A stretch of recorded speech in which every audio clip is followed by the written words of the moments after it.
The FinScope 2018 report revealed that 58% of Ugandan adults had taken up formal financial services, with commercial banks and microfinance deposit-taking institutions accounting for only 11% of this usage.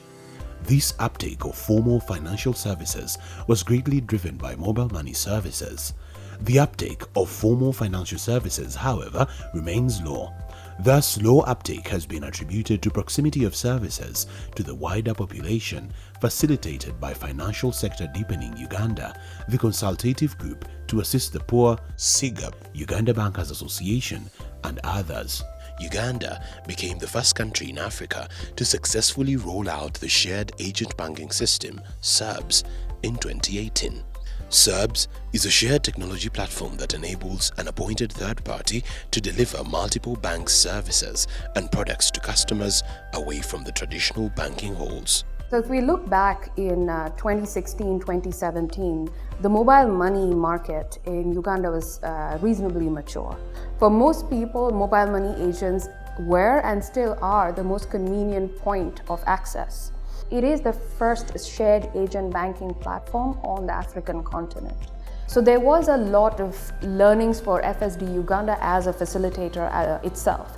One of them being clearly understanding what is the impact that we want to achieve, how is it going to help the underserved, then understanding the various incentives of different actors in the market. The shared agency banking project in Uganda, what we call SABS, was the first and still remains the first in Africa to be rolled out by Eclex International, and possibly no other has been rolled out across Africa, that drives unified approach of use of common technology platform by all banks and circles and microfinance in the country.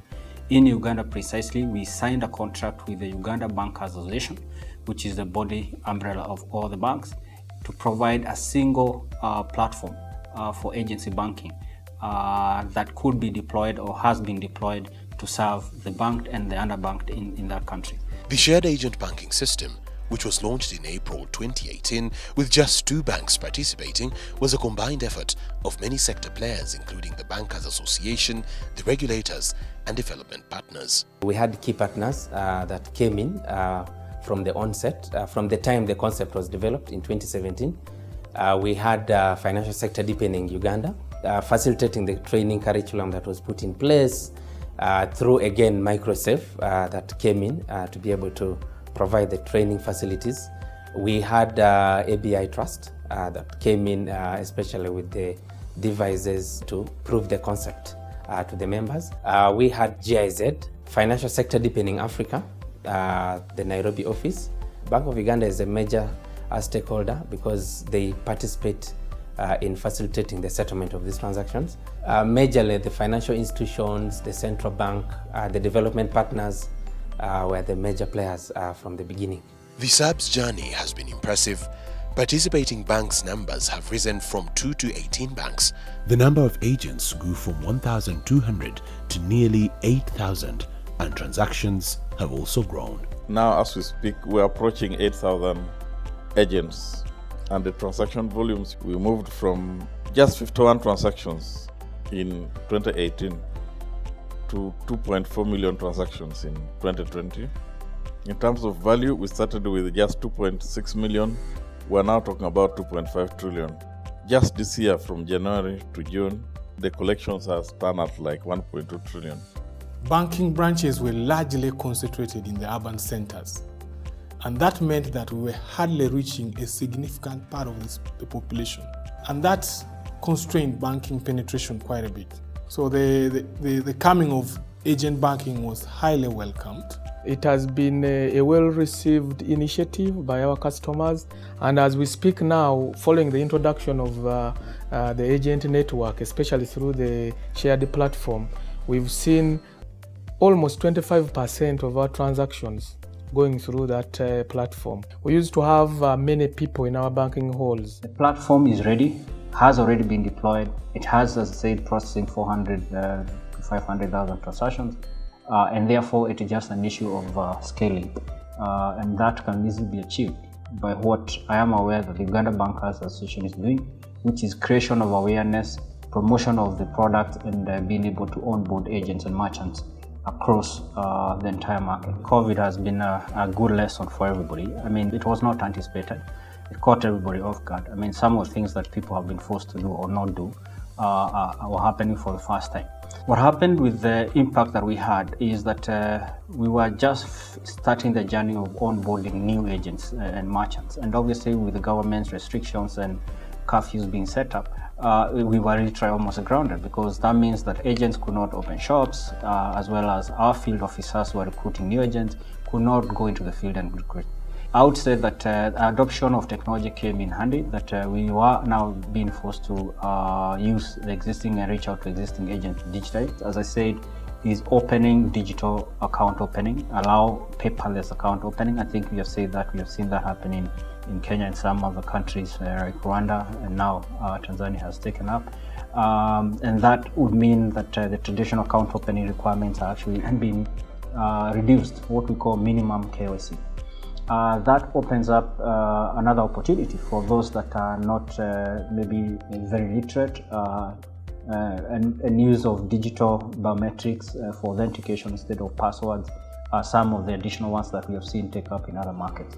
The shared agent banking system has enabled commercial banks in Uganda to reach far-flung areas efficiently and at lower costs. There was a latent need of a pent-up demand for financial services in areas where the traditional financial institutions were either having a problem or did not find profitable to serve. As the financial sector regulator, we should focus on providing the broad policy and guidelines governing who can be an agent and what is expected of an agent. And then take those rules and give them to the financial institutions, who then use that as a guide in their recruitment and the placement and management of the agents. Their role in success is, you tell us as the participants in the agent banking ecosystem what it is you'd like to do, where it is you want agent banking to go. We work with you from a risk-based perspective to ensure that you get there, but in a manner that does not introduce systemic or non-systemic risk within the wider financial system. Without the supervised financial institutions, then the shared agency banking proposition wouldn't be in place. By 2017, commercial banks altogether had a total of 860 ATM points, serving a population of over 40 million.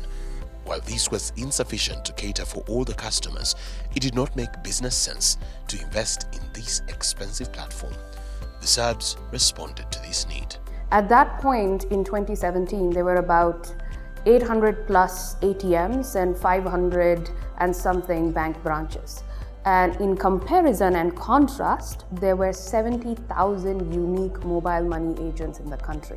So there were 100 times or 100x more mobile money agents than there was bank penetration in the country. Today, because of FSD Uganda's initial grant support and technical assistance, we see around 7,800 bank agents in just less than 3 years since it first went to market. We cannot continue to open branches each and every trading center. It is a costly affair. The technology cost, operational cost, everything is there. But under this model of agent banking, the number of agents spread across, when you look at Karamoja, customers can operate from DTB, Fort Portal, you name it, wherever it is. We have agents either as direct agent or other banks agent as partner agent for providing the service under the shared banking platform. The shared platform has opened up opportunities to harness the economies of scale by fostering cohesion amongst the participating banks in a way that customers from the member banks can get served at any of the agent points. Agent banking has opened up opportunities to serve our customers at a lower cost while increasing our coverage and commitment to financially include the previously excluded. The model supplements our existing branch network as well as our digital banking capabilities. Post Bank, as a government bank, would like to drive digital agenda because we are going to change lives and livelihoods of people through agriculture. You need to reach out to the rural people and also maybe the semi-urban. And with that, the digital platforms really come in handy because one, they're efficient. Two, the brick and mortar cannot be in each and every region of the country. So the agency banking platform gives us an opportunity to reach to the far deep areas, more so where we have most of our farmers, and they are able to access the banking services without necessarily being there physically. There are two major areas of benefit. From a duplication of cost point of view, a shared platform provides one central platform, so they don't have to invest heavily. But also, it enables their customers access services in areas perhaps where they may not have a presence.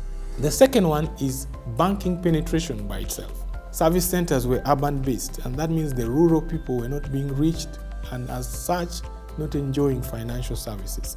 Today, we have 15.4 million accounts, coming from just under 7 million about six years ago. A lot of work has been done. Besides creating a level playing field, shared agent banking has helped to bring financial products and services to a wider and more diversified population, as well as provide choice. Ultimately, this has helped to deepen financial services and accelerate versatile payment ecosystem. The biggest achievement really was that was made on day one, that launch day, developing the shared platform which hadn't been done anywhere in the region. That was very critical to demonstrate to the public that it is possible that a customer of Bank X could actually transact at another bank agent. When we launched with just cash in, cash out, and a bit of funds transfers. But as we went along, we kept developing new solutions, new services to enrich the platform. And we've been able to add critical ones like interbank funds transfers. You know, a customer is able to move money using their mobile phone from the comfort of their homes between banks.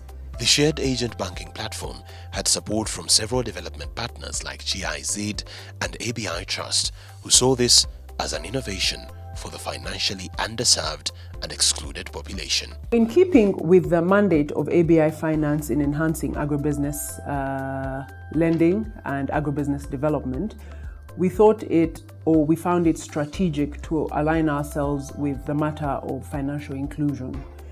Because the more we have a financially included society, the more the services that we wish to deploy agribusiness lending will reach the intended beneficiaries.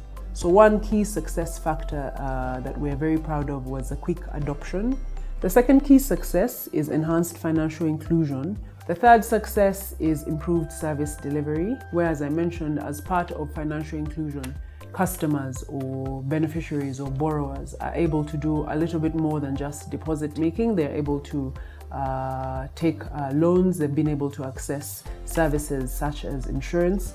And for us, agriculture insurance remains important. Our aim is to improve the agro base of the rural economy in selected districts in northern Uganda. And you can't improve the agro base without the use of financial services. It is extremely important that out there in the rural areas, the communities, the people are able to, one, they can reduce the transaction costs, the time taken from whatever activities they are doing to and fro, and also to reduce the risks involved in carrying cash. SABs have also proved to be a godsend for the mobile money agents. Most of the agents have rapidly adopted shared agent banking as an additional business, thereby increasing their revenue stream. I've been in business for close to 3 years now, specifically agency banking. Particularly my business before, prior to agency banking, was mobile money.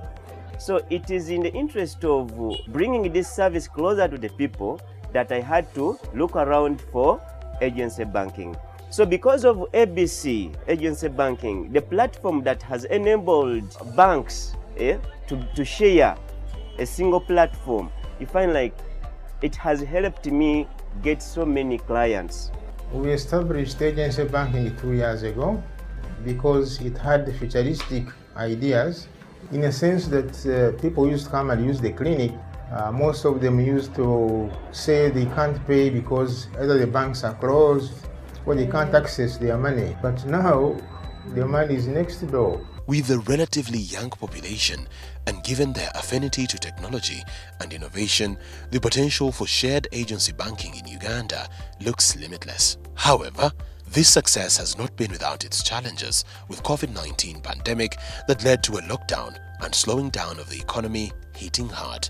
But these challenges are in many ways also lessons to be taken into consideration for scale. In March, what happened was the country went into lockdown. And what that meant is there was no transportation, you couldn't, even though financial services was declared an essential service, agents still need to get to bank branches to deposit the float that they have, get electronic value, etc. It was just impossible. So agent transactions just fell down significantly. Their own agent revenues went down significantly. In a COVID environment, conversion of human behavior and pricing, because people can be very price sensitive, to digital platforms and to allow money to move without cashing out is something we need to consider for the future. For a temporary period during COVID, we had all bank to wallet, wallet to bank transactions being made free for a small amount of time. A shared platform is a long-term play. So it requires significant upfront investment from commercial banks and other players who want to ride on this platform. Till there is enough agent penetration across the country, enough reasons for people to continue using agents beyond just cash in and cash out, it will take time, and that is one of the biggest lessons learned.